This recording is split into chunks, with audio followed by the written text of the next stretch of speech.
जय पीपल पतवारी माता की। कैसे हैं आप सब लोग? आशा करते हैं कि आप सब स्वस्थ होंगे। आज इस वीडियो में हम आपको सुनाएंगे पीपल सींचने की कहानी।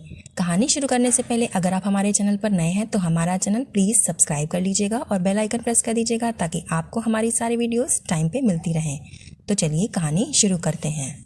एक समय की बात है, एक गाँव में एक बुढ़िया अपने बेटे और बहू के साथ रहती थी। वो बुढ़िया रोज सवेरे दूध दही बेचने के लिए जाया करती थी।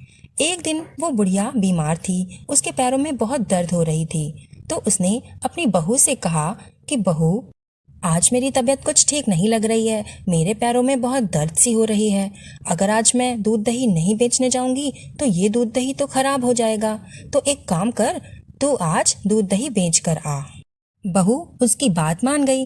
बहू ने कहा कि ठीक है, आज मैं दूध दही बेचने जाऊंगी। और वो दूध दही लेकर बेचने के लिए चली गई। वो रास्ते में गई तो रास्ते में उसने देखा कि कुछ औरतें पीपल पतवारी सींच रही हैं। उनको सींचता देखकर बहू ने पूछा कि तुम लोग यहाँ पे क्या कर रही हो? औरतें बोली, हम तो पीपल पतवारी सींच रहे हैं। बहू उन औरतों से बोली कि ऐसा तुम क्यों कर रही हो, ऐसा करने से क्या होता है?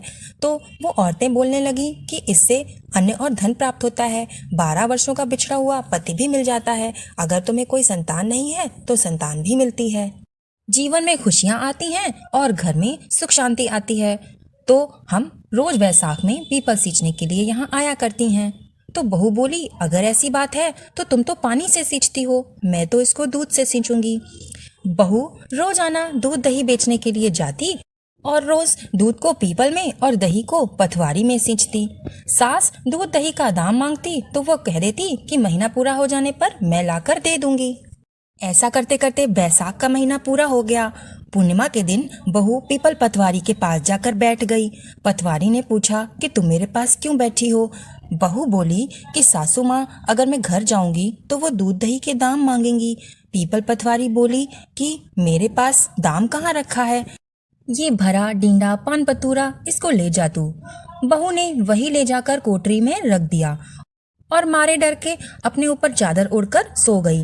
तब सासू उससे पूछने लगी कि बहू, पैसे लाई क्या? बहू बोली, कोठरी में रखे हैं, जाकर ले लो। सासू ने कोठरी खोलकर देखी तो उसने देखा कोठरी तो हीरे मोती से जगमगा रही है। सासू बोली, बहू, इतना सारा धन कहाँ से ले आई? बहू ने आकर देखा तो सच्ची में वो देखकर हैरान रह गई।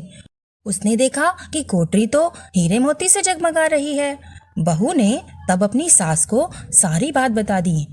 उसने अपनी सास को बता दिया कि आप जो दूध दही देती थी वो पूरे वैसाख के महीने में मैंने उससे तो पीपल पतवारी सींच डाली। इस कोठरी में तो मैं पान डींडा बतूरा लेके आई थी, ये इतने सारे हीरे मोती कहाँ से आए, मुझे तो कुछ भी नहीं समझ में आ रहा है। तब सास बहू से बोली कि ये और कुछ नहीं बल्कि तुमने जो पीपल पतवारी सींची है ये पीपल माता की महिमा है। उनकी महिमा के फल स्वरूप तुमको इतने सारे हीरे मोती मिले। अब से मैं भी वैसाख के पूरे महीने पीपल पतवारी को दूध दही से सींचूंगी। साल बीता, वैसाख का महीना आया। उसकी सास रोज सुबह स्नान करके दूध दही बेचने के लिए चली जाती और सारा दूध दही बेच आती और हांडी धोकर उसमें पानी डालकर जो कुछ भी बचता वो पतवारी में चढ़ा देती। उसके बाद वो आकर अपनी बहू से कहती कि बहू, तू मेरे से इसके दाम मांग। तब बहू अपनी सास से कहती कि माँ, ये तो मेरे ही घर का दूध दही है, मैं इसके दाम आपसे कैसे मांग सकती हूँ? पर सासू कहती, नहीं रे, तू मांग तो। बहू बोली, सासू जी पैसे लाओ। तो सास पीपल पतवारी के पास जाकर बैठ गई और पीपल के पास जाकर बैठकर वो रोने लगी। पीपल पतवारी से सास ने कहा कि मेरी बहू मुझसे पैसे मांग रही है, लेकिन मैं उसे पैसे कहाँ से दूं? तब पीपल पतवारी ने सास को भी पान पतूरा भरा डींडा दे दिया। उसे ले जाकर उसने कोठरी में रख दिया और बहू ने जब उसे खोलकर देखा तो उसमें कीड़े मकोड़े बिलबिला रहे थे। बहू ने कहा, सासू जी ये सब क्या है? सास ने आकर देखा तो बोलने लगी, पीपल पतवारी तो बड़ी दोगली है, इसने तुम्हें तो बहुत सारे हीरे मोती और जवाहरात दिए और मुझे क्या दिया? मुझे इसने तो कीड़े मकोड़े दे दिए। तब सब कोई बोलने लगा कि तुम्हारी बहू ने जो कुछ भी किया वो तो सच्चाई के साथ किया, पूरी निष्ठा और श्रद्धा के साथ किया। किसी धन के लालच में आकर उसने ये पूजा पाठ नहीं किया, लेकिन तुम तो धन की भूखी थी, तुमने धन के लालच में आकर पीपल पतवारी की पूजा पाठ की, उनको सींचा। तो ऐसे में पीपल पतवारी ने तुम्हारी बहू की सच्चाई को देखकर उसकी टोकरी धन से भर दी और तुम जो धन की लालची थी, इसलिए पीपल पतवारी ने तुम्हारी टोकरी कीड़े और मकोड़ों से भर दी।